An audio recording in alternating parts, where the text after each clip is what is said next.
If you can nail who that person is, then you can speak to them, specifically to them, instead of going wide and saying, we do fitness, we do fat loss, we do weight gain, we do weight loss. I train male and female 8 to 80. That's a diluted message that no one cares about. Welcome to the Fitness CEO Podcast, a show dedicated to helping fitness entrepreneurs launch and grow successful gyms. Here's your host, Bryce Henson.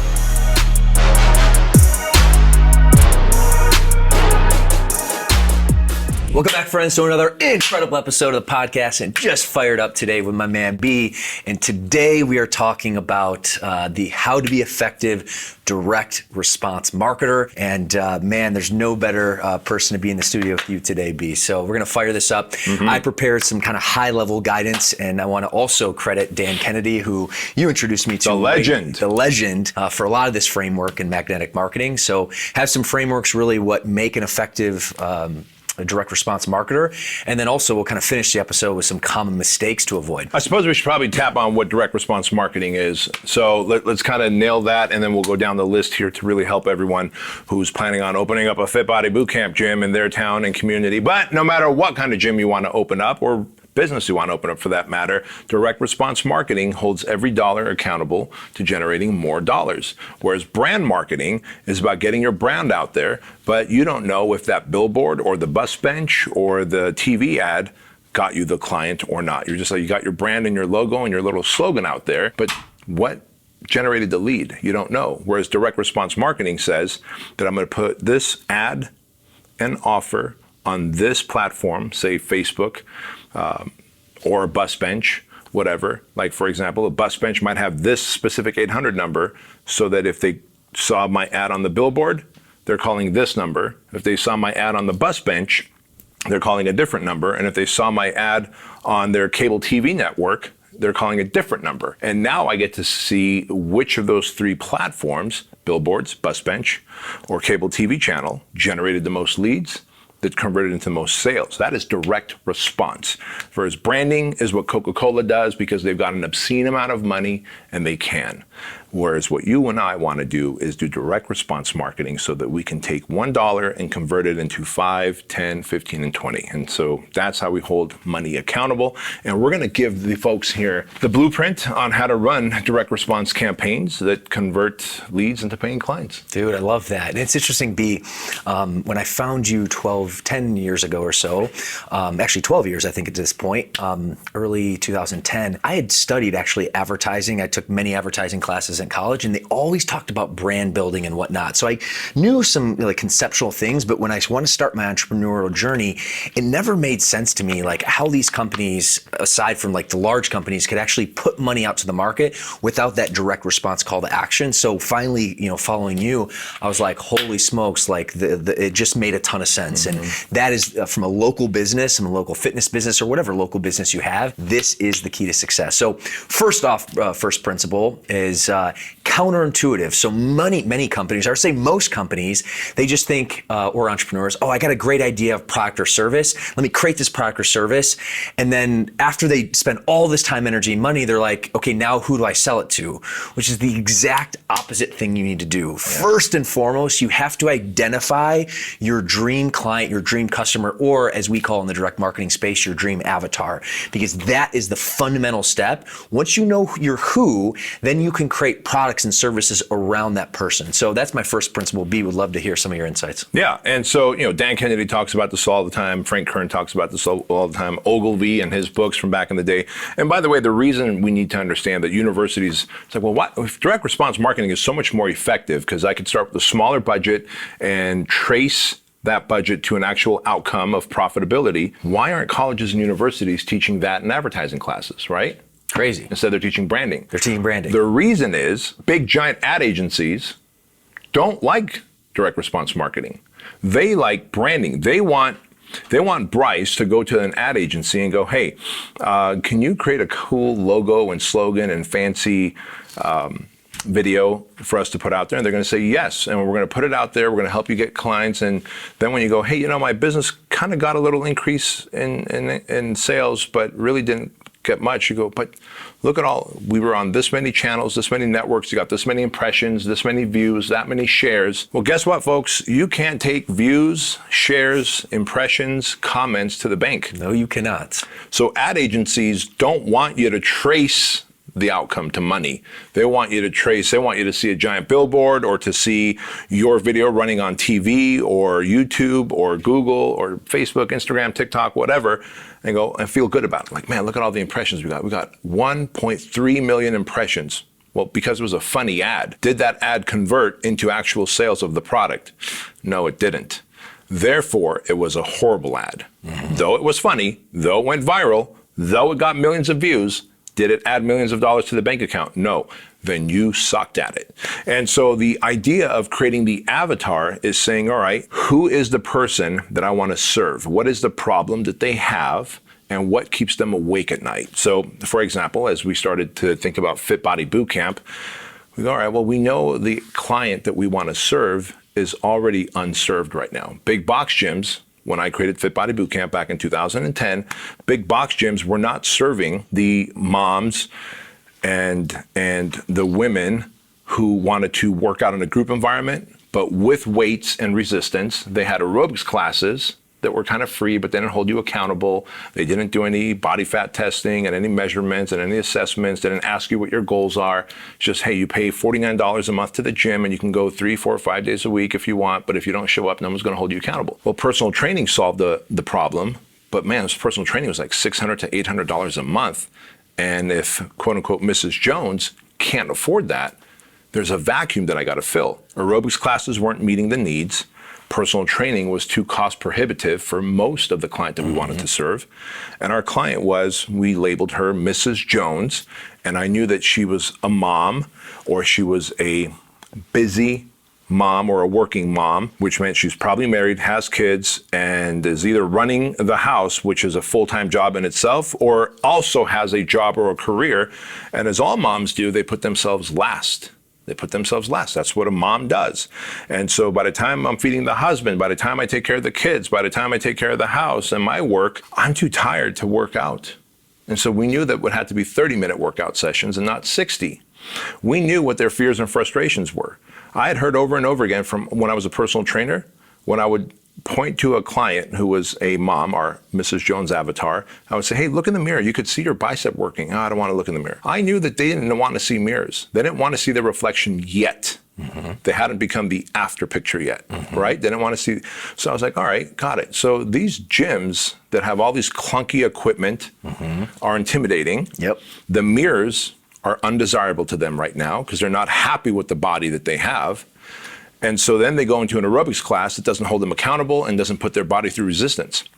So once I figured, and they have a time constraint, and I also knew that, gosh, what I learned from my wife was that when a woman has a child, sometimes, most of the time, if you do jumping jacks or jump onto a box, you might, or even sneeze or cough, you might pee a little bit. You might pee your pants. You might pee a little bit. Yep. So guess what? Our program's not going to have anything that involves, ballistic jumping, high impact jumping that's going to create that. So all of a sudden we know who our avatar is. They're moms, they're busy, they put everybody else first. Now we can speak to her fears, her desires, her frustrations, and we know that she wants an outcome and she doesn't make time for it. So we have to find a way to get her in there at least 3 days a week for 30 minutes at a time. Okay, can you eke out 90 minutes? Yes, I can. All right, great. We don't have mirrors. It's a private environment. There is no meathead clunking weights around. And all of a sudden, when we can paint our avatar, who he is, who she is, how old she is, what her needs are, desires are, fears and frustrations are,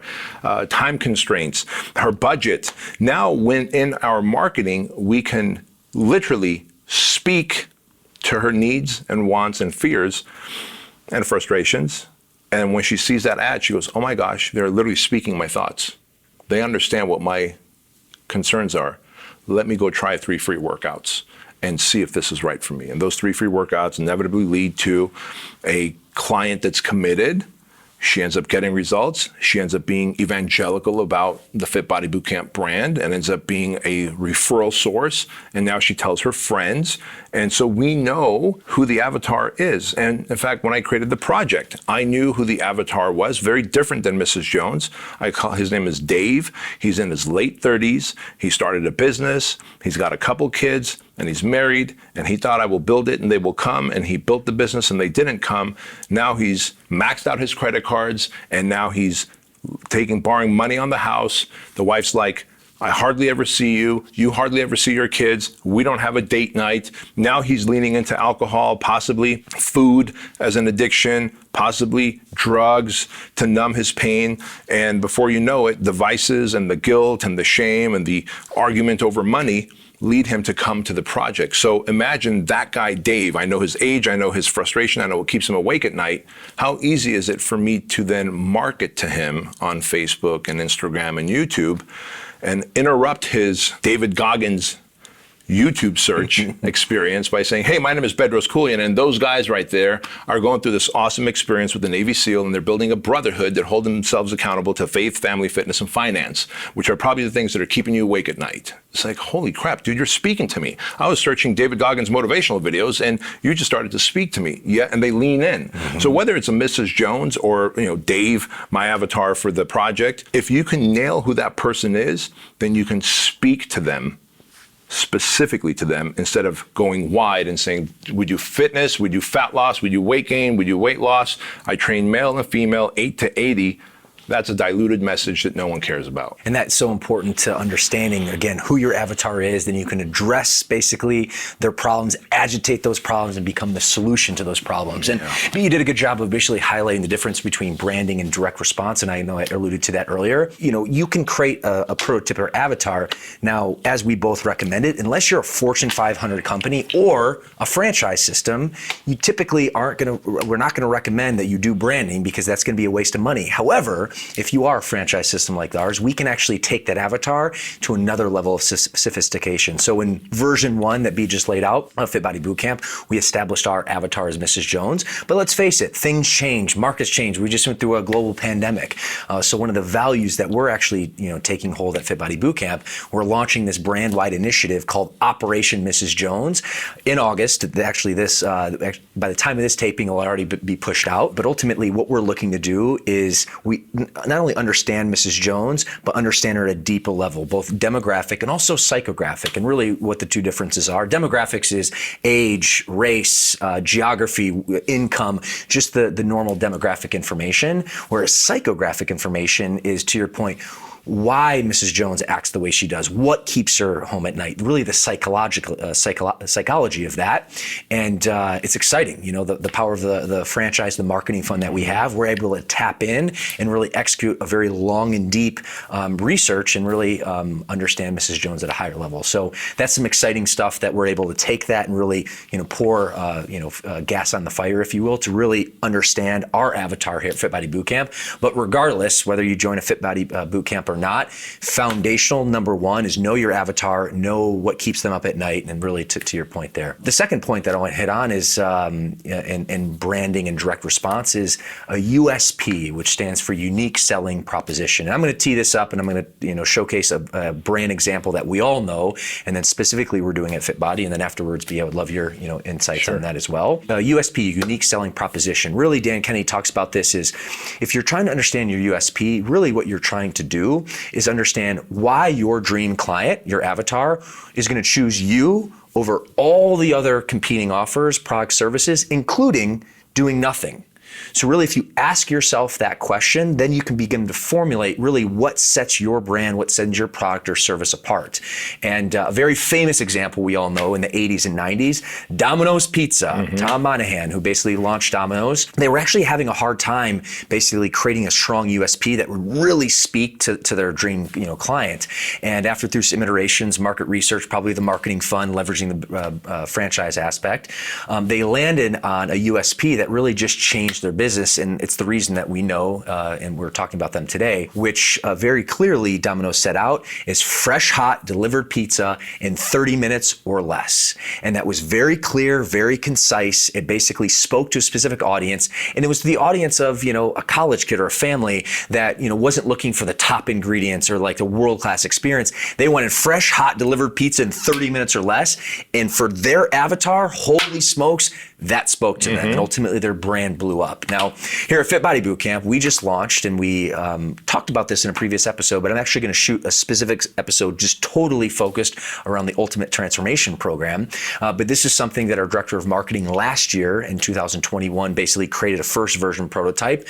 Then our coaching and profitability team, our operations team here at Fit Body Bootcamp basically perfected it. And really it's a 12-week program, very intensive. It promises a desired outcome. And our USP for this program is we guarantee that you lose 15 pounds within 12 weeks, or you train for free until you do. And for our avatar, Mrs. Jones, who wants to lose weight, okay, that's a big, basically, aspect for her. So that really gets her to move. It also is a very clear, concise offer with a specific time frame, and it has a guarantee on top of that, just like a strong USP does. So when we launched this, as a beta type version, end of 2021, but really more brand wide in 2022, we've seen phenomenal results because, again, we understand our avatar, we understand the pain point, we understand the messaging, and we're providing a very clear line delineation of result that we guarantee her. And that's the reason that this particular program has blown up. So from that perspective, I want to tee that up and want to see if you have anything else to add. By the way, where the Ultimate Transformation Program is concerned, again, doing something that's very contrarian too, where every other gym brand out there is continually racing towards the bottom, which I know we're going to talk about in terms of they keep lowering their price because they sell themselves as a commodity, right? Like, let's say if you're a big box gym, well, they got a bench press, they got a bench press. They got a cable machine, they got a cable machine. Okay, they got carpeted floors, they got rubber floors. Otherwise, if it's $39 a month, $49 a month, I'm going to pay $39 a month and save myself $10 because it's a commodity. It's a commodity. What a USP does is it creates a unique selling proposition that says this is how we're different and unique. And if you do a proper USP, you go, this is how we're different and unique, and here's how I can prove it. And that's the guarantee piece. And so when we say, well, we've got the 12-week Ultimate Transformation Challenge, or program, I should say, and you're going to lose 15 pounds in 12 weeks, or you train for free until you do, that is a very unique offer. One, it's 12 weeks long. Number two, we say that we guarantee the results, or you will train until you do. So the client looking at it goes, there's literally no risk. I'm guaranteed to at least lose those 15 pounds. Yeah, that desired outcome is there. Yeah. And I don't see any other brand doing it. Fit Body Bootcamp's the only one doing it, so it differentiates us, makes us unique, hence the unique selling proposition. And so that piece is really important, but the other contrarian piece is that while everyone else is racing to the bottom because they're competing on price, our UTP, Ultimate Transformation Program, is expensive. $700 program, high ticket offer. It's a $700 program, high ticket offer, when everyone thinks that no, now is not the time. This has been our best selling lead generator. And B, dude, forever you've been preaching this. It's one of those things, I think, the parent voice, I've heard it over and over again. And then finally, a few years ago, obviously in the business development, realized that you need to separate yourself from a commodity, because a commodity is a race to the bottom. When you create that desired outcome, when you create that prove it factor, the guarantee, you can charge a higher premium for it, which is the name of the game. And of course, when people go, well, gosh, can I just raise my prices and have a similar outcome? No, you have to back it up with a guarantee like we did. And two, you have to also back it up with social proof. Like you go to fitbodybootcamp.com and you just see massive, amazing transformation pictures of clients of every age, every race and gender. And you go, okay, I am pretty much guaranteed to lose weight and get results at Fit Body Bootcamp. And so when you see that level of uniqueness in the offer that we're making, and then you go to a competing gym's website and it's just a flashy picture of some hot athlete working out, you're like, okay, I have stretch marks. I don't have this kind of athletic prowess. That is not me. I cannot relate. Where's the USP there? That's branding. What we have is direct response. We go, look, here's the offer. It's $700. You're guaranteed results in 12 weeks. The results are going to be 15 pounds or more. And if you haven't lost that weight in 12 weeks, we will keep training you until it's free. And if you don't believe us that we deliver results, look at our website and all the before and after pictures. It literally makes it easy for them to give us the $700 and then become an evangelical Fit Body client. And the last point about this, because this is really a marketing framed conversation episode for the podcast, but you also have to have a strong program. So just to, if you're a fitness professional and you're like, okay, I can create that same USP, but if you actually can't deliver that result, that's going to backfire. And just to give you visibility, it took 7 franchise business coaches with a combined probably 100 years of experience over a month period. We locked ourselves in a room for 1 week to actually to detail out this program. So it's important. Yes, you need to create a USP. You need to know your dream client. You need to execute against the desired outcome, provide that guarantee. But you also have to have the fortitude and the knowledge to actually deliver that program and that result. And of course, shameless plug. That's the value of a franchise like Fit Body Bootcamp. So. And actually, I'm so glad you brought that up, Bryce, because it will have the opposite effect.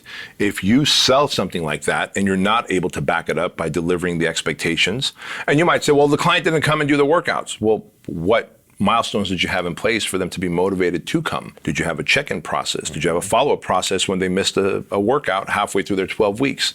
Like, those are all the processes that we've built out in Fit Body Bootcamp, which is why the Ultimate Transformation Program works. Because don't think for a moment that we don't have clients that miss workouts. We just have a process that gets them back in. Mm-hmm. We have a process that gets them going to the next week, and week 8 and week 9 and week 10 and week 11, week 12, because we know at week 12 they'll convert into an ongoing client that's on a recurring membership fee. And so without those things in place, you can take our USP. Like, I remember, how Apple has like a very sexy website. It'll be like a picture of the iPhone. It won't really tell you like anything about other than, hey, here's the colors. Mm-hmm. Here's a couple of bullet points of how much memory and how much gigahertz or whatever. And that's it. And I remember this other company, I forget which company it was, but they created a fancy site. And they're like, it's almost identical to Apple. I don't understand why we're not getting the same level of sales. Apple had built a reputation. They had millions of raving fans about their iPhone, whereas this company hadn't built a reputation yet. So you can model and you can copy our Ultimate Transformation Program, but unless you're able to actually execute on it, it's useless.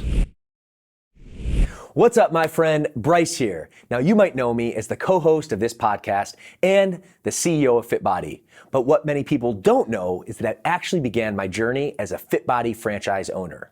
Now, being an owner, I wake up every day absolutely doing what I love. I live my passion. I help people transform their lives and have both financial and personal freedom. And it's for these reasons and many more that other owners join the brand and open their own Fit Body locations too. So if you're looking to build a highly profitable business, take charge of your life, and create an impact in your very own community, then opening a Fit Body gym might be a perfect fit for you. Now, to see if a territory is available in your area, as we have very limited spots due to our incredible growth, go ahead and visit our website at FBBCfranchise.com to complete an application. Well, thanks, and back to the show. All right, my friend. Well, we just went through some high-level kind of bullet points and framework of really the foundation of direct response. Next up, and again, I'm going to credit Dan Kenny on this for talking about and putting into our mind some common mistakes. So basically, I'm going to kind of dialogue a few, and B would love your insight. Number one, a huge common mistake for marketers is marketing to the wrong people. And B, you just said it. Say you're in fitness. Yeah, that's great. You're in fitness, but are you marketing? Are you training old people? Are you training young people? Are you training bodybuilders? Are you training yogistas? Are you training circuit training? Are you training Mrs. Jones? There's a million types of fitness out there. And if you're not marketing to the right avatar that it's actually going to, join your program, that's a waste. For example, if you're talking about muscle gaining, then you're putting that market out to someone who wants to do yoga. That's not basically a strong match. So in that particular case, you're marketing the wrong person. The opposite is true if you're talking in basically marketing a circuit training program, but you're marketing it to someone who wants to put on massive size and a bodybuilder. Ultimately, you're wasting your advertising dollars on the wrong person. So that would be bullet point number one. Do you have anything to add on that? That's actually a very, very important bullet point to make because I travel a lot, and I was recently in Austin. And while in Austin, I was working out at a big box gym, and I saw a salesperson, a gym's membership sales rep, giving a tour to a woman who would otherwise be a awesome Fit Body Bootcamp client. And he's showing her the free weights. And he says, and our dumbbells go up to 120 pounds. And our squat racks are made by Rogue. I'm looking at her reaction to his 120-pound dumbbell. And she's thinking like, this is the most intimidating section. I don't even want to be here. Right. Now, if he had said, hey, listen, based on your results that you told me, I don't know if he asked her what kind of results are you looking to get in terms of a membership here, but based on your results, these might be the equipment that are better for you. And don't worry about those 120-pound dumbbells. You'll get to those when you decide to set new goals to be a power lifter, but they are there for the people who are interested in that. But you, Mrs. Jones, are going to be working out in here based on the goals you told me. She would have had a very different look on her face. She had this befuddled look like, I don't want to be here. She was tense. She was in a very closed off body language with her arms crossed. And I remember thinking like, now he's going to have to use some high pressure sales tactic to try and sell her. She's going to have to give the objection of, I got to go think about it. I got to go talk to my spouse. I don't have time, right? And she loses because she doesn't get the results that she's after, at least not from that gym. Mm-hmm. And he loses because he didn't get the sales commission. When all that had to happen was figure out who this person is and what her needs and wants are, what keeps her awake at night. And so it's super important to be able to ask that question. And so going back to a similar mistake, let's say you've got the right message. Like, you know, you're speaking to Mrs. Jones and you know exactly who what your offer is, but you're on a wrong platform. Let's say you're on TikTok and TikTok has a much younger generation. We got the right message, but you're on the wrong source of media. You might want to show up on Facebook with that ad and offer because Mrs. Jones spends more time on Facebook and Instagram than on TikTok. That's a very different younger generation. Like, I wouldn't advertise Fit Body Bootcamp on TikTok or Snapchat because those are younger kids and but the leads are cheaper there. But those aren't the leads that I want. That piece is very important, which we kind of put up on the marker board here, which is the market message media. Like, who's the person, what is the message, and what is the source of media that you're going to use to find them. And really to add to that point, because, you know, you and I coach a lot of young entrepreneurs, and the big question I always get is like, all right, well, does this platform work, or does that platform, TikTok, Facebook, YouTube, you know, which program or platform works? And my response always is they all work, but really, where is your dream client at? So to your point, if your dream client is on TikTok, then you got to go to TikTok. If they're not on TikTok, don't go to TikTok. So again, it all comes down to knowing your who first, and then going and finding where they're at in that platform. Exactly. So, next up, marketing without a system. We refer to this as lead generation, conversion, and then ultimately retention, referrals. And B, you've always talked about this: set, show, close, and that's really specifically towards the conversion perspective. But from a marketing perspective and direct response marketing perspective, you have to have a strong lead generation strategy. So again, knowing your market, basically figuring out a platform that they're on and then going after that.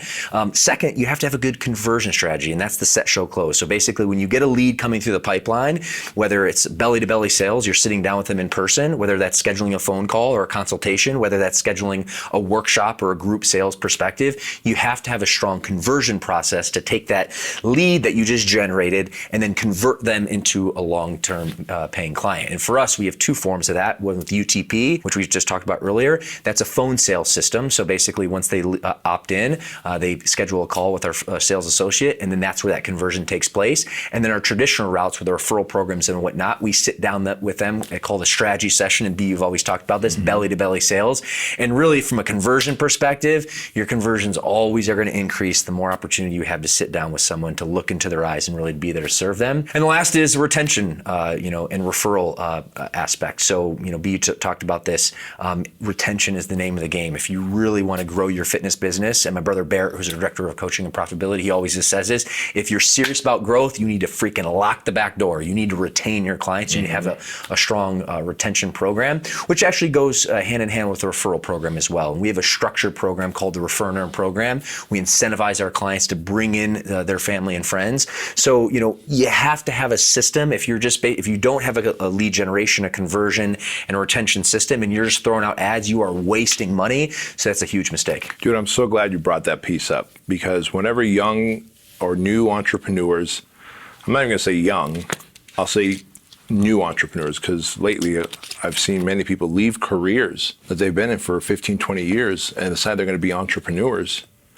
And so when I speak at an event, they'll say, hey, I'm going into real estate space, or I'm opening up somebody said they're opening up a fireplace store, like all these different fireplaces, right? Like outdoor fireplaces. Like I've always been into outdoor seating and outdoor fireplaces, and I said, I'm going to leave my work and do this.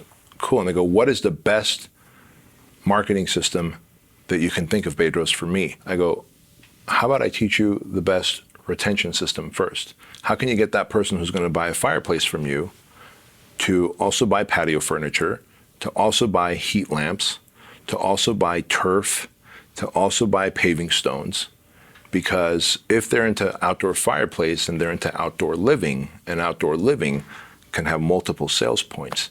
Because if you can have retention, that one customer could be worth 300, 400, 500% more to you than just that one sale of a fireplace. And they're like, holy crap. I'm like, yeah, man. So, but it's so sexy to go, hey, what's the best marketing strategy to get new clients into my gym? Well, how about it, before I teach you that, what is the best strategy to retain, to lock those back doors, as Barrett says, and that is to deliver results so that you can retain them and then condition them to give referrals. Because when they give a referral, a client who's satisfied and happy and has gotten the results as expected gives you a referral. First of all, that lead costs you nothing in terms of marketing dollars. And that lead comes to you pre-qualified and semi-closed, because they're kind of warm. They're warm. Right? They're a warm lead. They're a warm lead. Like if Ed refers Bryce to me, then Bryce is going to go, all right, B, I have less resistance towards what you're selling because our mutual friend Ed introduced us. Yep. But everybody wants to know what is the latest marketing campaign. And the best marketing campaign is don't lose them on the back end and condition them to give referrals as well in exchange for some kind of incentive. And off you go. And that's what we've got dialed in at Fit Body Bootcamp. Like when you and the CAP coaches lock yourselves down for 1 week for just one system that we have, I don't know of any other like business model where we're going to take the best of an industry and lock them down for a week and say, figure this system out head to toe, from the time the person sees the ad all the way to the time where they've gotten results and they become an evangelical referral generating machine for us. Every single touch point is covered, and that's what we mean when we talk about a marketing system versus just a marketing strategy. Totally. The last one, I kind of put one into two, and we've kind of already touched upon this, but it's important to kind of throw out there. A huge mistake is thinking you have an ad budget of Coca-Cola, and that just really reinforces you cannot be branding. Do not be a sucker for traffic buying or advertising companies that's going to give you impressions and views and all that. It really comes down to lead, and then ultimately how many sales you can convert from those leads. That's really the name of the game. And then lastly, a huge mistake is there's no follow-up, and this kind of goes with retention. But B, you've always talked about monster follow-up. Yeah. And interesting, your last point about retention, but also if you're able to sell them more on the back end, acquisition cost goes down to zero, or at least a fraction of what that is. And that's so important because let's face it, advertising, depending on the market, depending on the platform, can be expensive. So at the end of the day, if you don't have a good follow-up system, if you're not following up, you are just pissing money away. So don't think that you have an ad budget of Coca-Cola unless you're a franchise like Fit Body Bootcamp or a Fortune 500 company. Focus directly on direct response. Of course, if you're the value or you join forces with us, we also have the ability not only provide you all the direct response assets, but we also can brand in the process. And then, of course, we have an incredible monster follow-up system. And that's really the beautiful thing about a franchise system that has their poop in a group is that, because someone's probably thinking like, all right, well, I like this idea of direct response. It seems like every dollar is going to be held accountable to bring me more dollars. And I like the idea that I could run these systems now that I know. But how do I create a great direct response campaign? Well, we've got it. We give it to you on a silver platter, and we go, here's how you run it, and here's what you can expect, and here's what you should estimate your cost of lead acquisition should be. And oh, by the way, here's a phone script, text message script, and email script to follow up, because the money's made in the follow-up, and here's the sales process. And that's really what you're paying, is you're paying for a predictable outcome when you're part of a franchise system that has their poop in a group versus winging it and then going, holy crap, man, I built it and I thought they would come and they didn't. And I'm the best trainer on the planet who happens to be starving because I didn't factor in all the back office stuff that needed to get done.